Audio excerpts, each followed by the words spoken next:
Hello and welcome to a new video. I'm taking out the Honda Trail 125 for a ride today, and I figured I would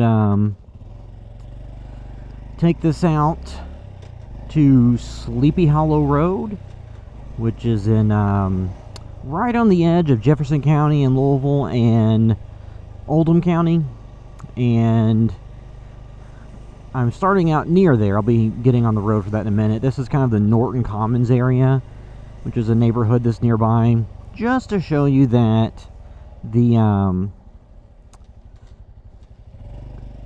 even though you have this road that is part of urban legend and lore and all of that, the areas immediately surrounding it are, you know, residential neighborhoods with an HOA and a bunch of shops and restaurants and stuff. So it's not like this road is isolated in the middle of nowhere like it might have been 30, 40 years ago or even further. You know, it is right next to, you know, neighborhoods that are developing out and growing. Because what happens a lot of times with urban legend stuff about places is it grows and people share stuff and they talk about it. But this is a road that regularly sees a lot of traffic every single day. Now, the reason I'm bringing the bike out here is just because it's a nice kind of semi-rural area. So you get to have a long, nice, twisty, turny road that you don't get much of inside the city limits usually.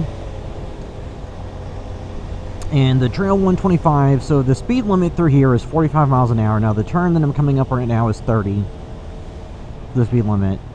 I had gone through before on the Honda Navi, and it was not really fast enough. I mean, you legally, yeah, you're good to go, but in terms of, was it truly fast enough to do the speed of traffic and not have people breathing down your neck?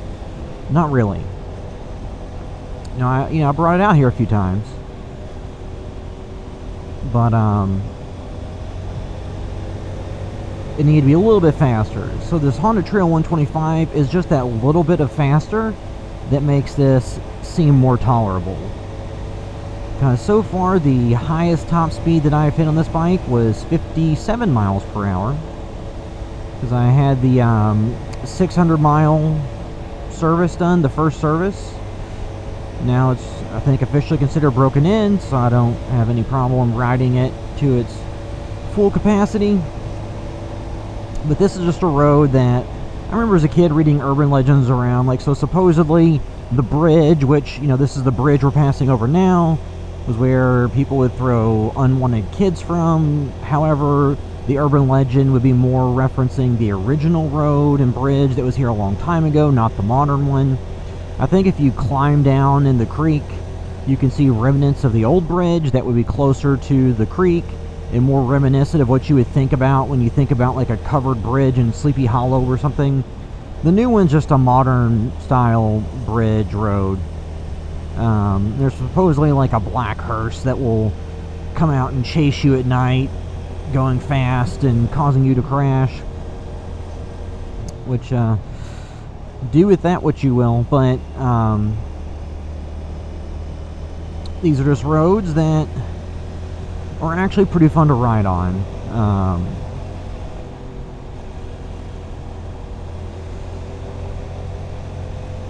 And they're nice twisty turny roads, so for motorcycles, sports cars, stuff like that, you can have a lot of fun. Now the speed limits, you know, are 40, 45. They're not 60, 70, 80, 90, so, you know, not saying go out here and try to set a world record lap time or something. But, you know, it is a fun road to go on a ride for. You get to see a little bit of scenic looking scenery.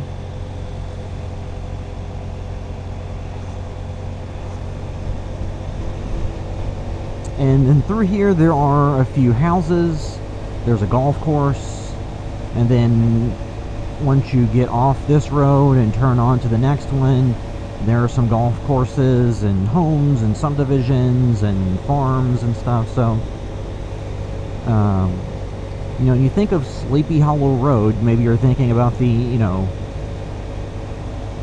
fictional story about Ichabod Crane and the Headless Horseman and stuff like that.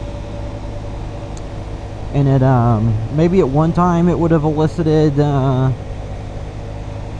know, scenery that's reminiscent of what you would think of with that, but, you know, not in the past 20 years, especially not recently, as Norton Commons has grown up, and then all the areas out here have grown up. And then to the right is the golf course that's out here. Now there is cornfield over here to the left, so there is some, you know, farmland type stuff out here.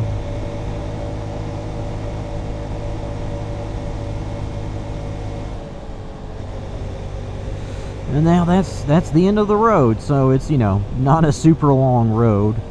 So I'll turn right onto, what is this, 1694?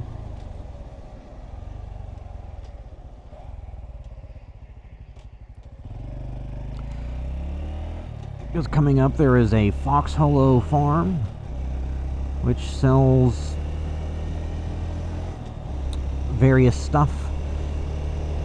Like something that, you know, when it comes to the smaller motorcycles, the Honda Minimotos, the Trail 125, something I think that this will probably have an advantage on the Navi for, because I had done videos where I came out in this area on the Navi at this time of year. But just the problem was that if you're doing a top speed, if you're struggling to get to 50, that's not going to be fast enough for people. With the Trail, it doesn't really seem to struggle to get to 50, and you can go above 50. Now, if you're trying to get to 60, good luck. Maybe if you're lighter than I am and don't have, you know, wind in your face, and you're on flat ground or a, you know, slight decline, you might be able to do that. But if you want to do 50 to 55, then this is probably A-okay.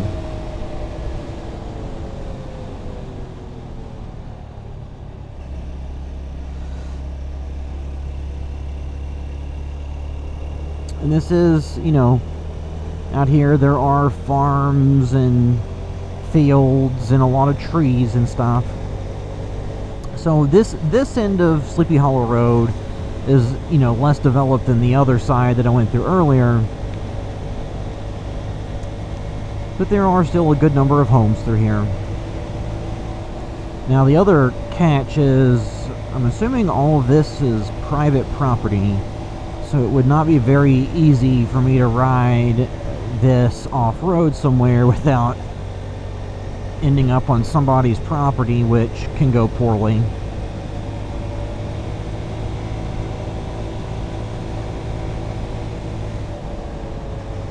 Yeah, I know I've done a few videos where I've come out this way, you know, I've talked about the urban legend stuff. There's also supposedly Satanists that did rituals off the road, which, you know, I'm sure most parts of the country in the 70s and 80s have a bunch of rumors about that kind of stuff, oftentimes with nothing behind it, no actual history, just the kind of stuff that was really common for people to claim was happening in the past.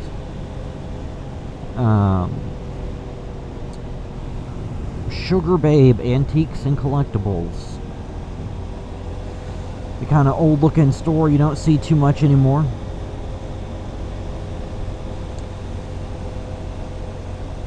But yeah, there are, you know, a number of places around town that have urban legends. And in fact, I had done videos before exploring some of those areas, and recently a series on Hulu called Out There Crimes of the Paranormal actually used some footage from that video of me. Actually, let me turn around. And, you know, you'd think, oh, that's cool. But it's one of those things where it wasn't something where they reached out to me to get permission to use it.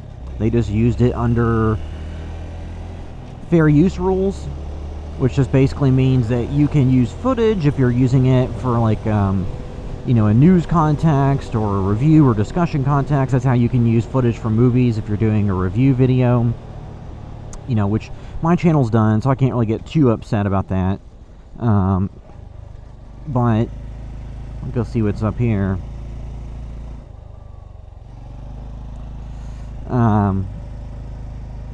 So they used some of the footage, you know, under fair use. So they didn't get permission, and they included it in a part of the videos about the Pope Lick Goatman. So there is a Pope Lick train trestle, which I've done videos on and I've ridden through and stuff, where there's supposedly a Goatman Monster that is on the train trestle, but unfortunately in real life it's an active train trestle that's in use every single day, and people have climbed up on there trying to search for the Goatman or whatever it is they're doing.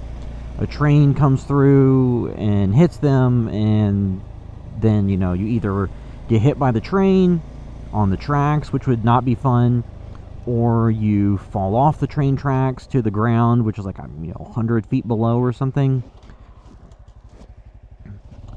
So all bad things.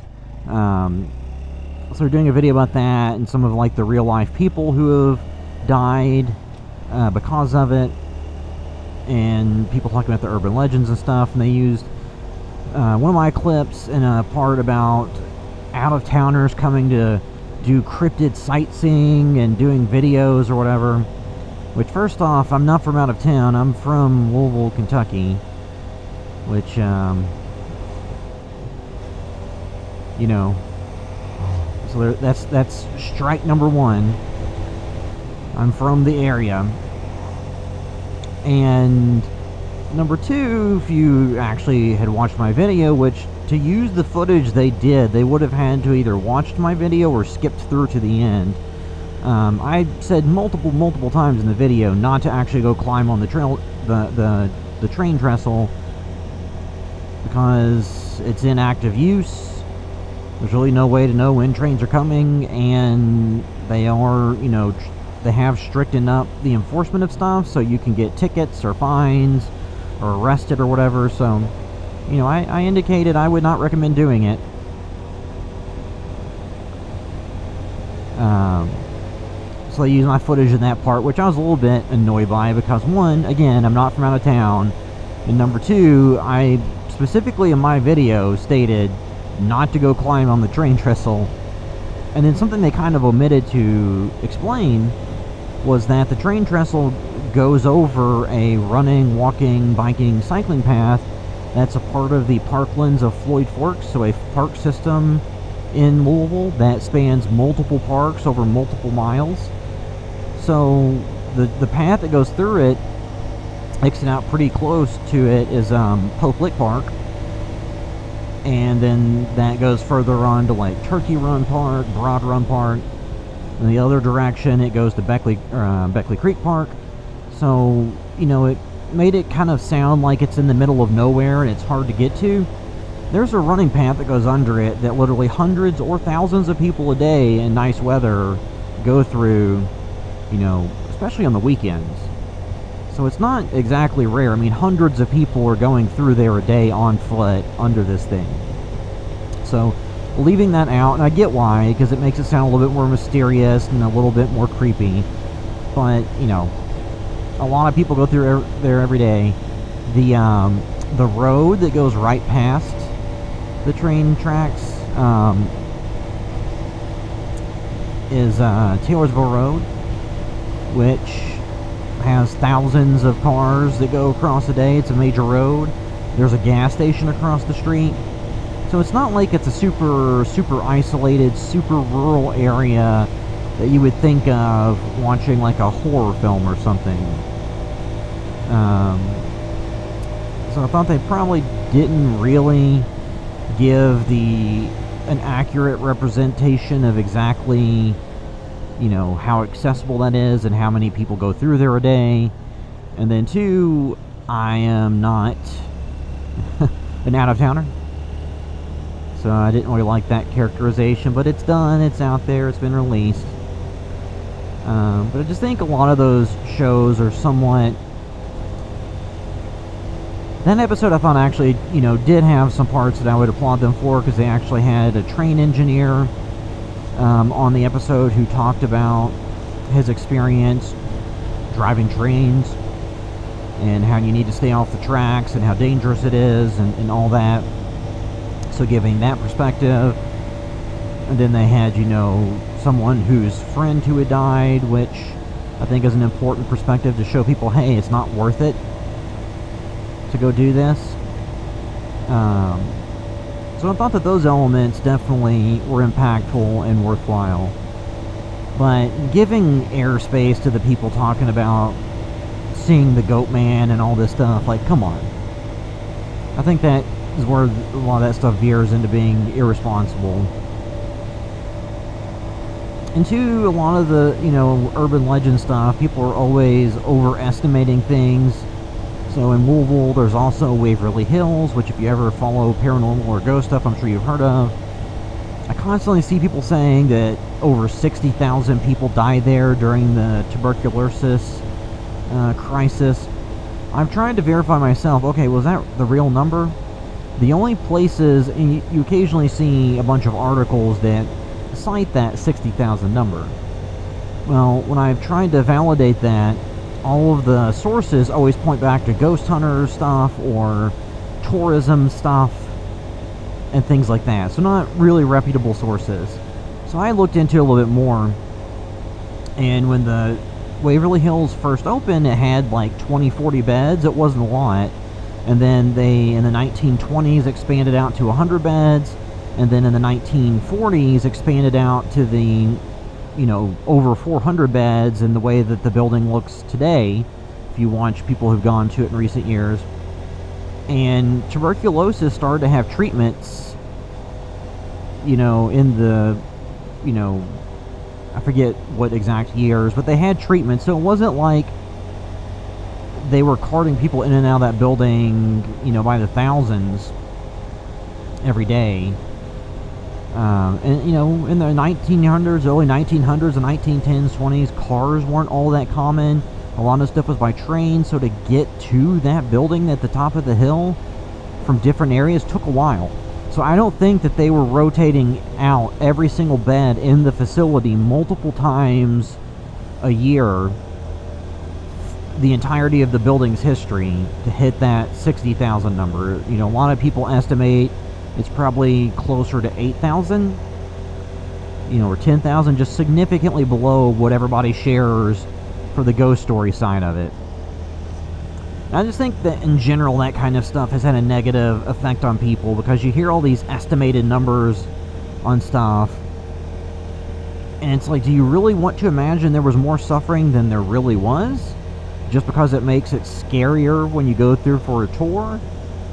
I mean, I'm not really sure what the overall impact of that is. It's just interesting, because I've tried to look into the history of this stuff, and I've even done videos myself about this one place called Hot Rod Haven, and the only sources I could find were a ghost hunting group. And then in the comments, either on YouTube or somewhere, somebody was like pointing out that they tried to research it themselves, and going through official records could find no source of the stuff that the ghost hunters found. So I think I've kind of pulled back on using anything like that as a source for a video anymore. It needs to be hard facts that I can find in a verifiable location, that's not just a for fun website that just makes stuff up. See, I'll go this way too, just to go through some of this neighborhood that surrounds this.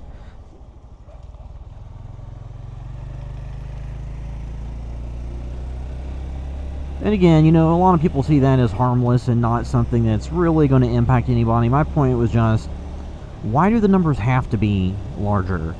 Simply to make it sound scarier to people that are paying? Because, you know, years ago I went to New Orleans on vacation, and while we were there we did a ghost tour, and they were telling some different ghost stories. And one of the ones was about filmmakers who went missing outside of some building. I was like, huh, that's interesting. So I went and looked into that. I couldn't find anything about that. Because you would think if some filmmakers that are making a documentary about something in the city went missing, you could find a verifiable news source that discussed it, but I couldn't. So I think a lot of that stuff really just preys upon the fact that you can cite things that happened pre-internet era, and it's hard to verify or to, confirm. So they just use these different stories to kind of build up this mythology. Maybe it's based on some inkling of truth. Maybe something did happen. But oftentimes what you're actually being told is completely off balance and or close to what actually happened. So this is interesting, because I'll have to go see if I can find the video footage to overlay. But when I had come through here a couple years ago, this was nowhere near as built out as it is now, or it was definitely less built out, and they've cut down some of the field, so some of that's gone. So this trail, for this kind of ride is great. I think it's able to go fast enough, for these kinds of roads. And if I needed to, I could go off-road. I might find somewhere by the end of this ride, but may not be recording video, where I can go and take this bad boy off-road without getting in trouble. But it's also just showing, there's this road that's urban legend that, so if you read or see some videos, people play it up to be something it's not, because it's literally next to all these cul-de-sacs and neighborhoods and development. So it's not like something where you're in the middle of nowhere, like some of the stories or videos might lead you to believe. But yeah, so that was taking the Honda Trail 125 for a ride out to Sleepy Hollow Road in Louisville, Kentucky. But yeah, that's it till next time.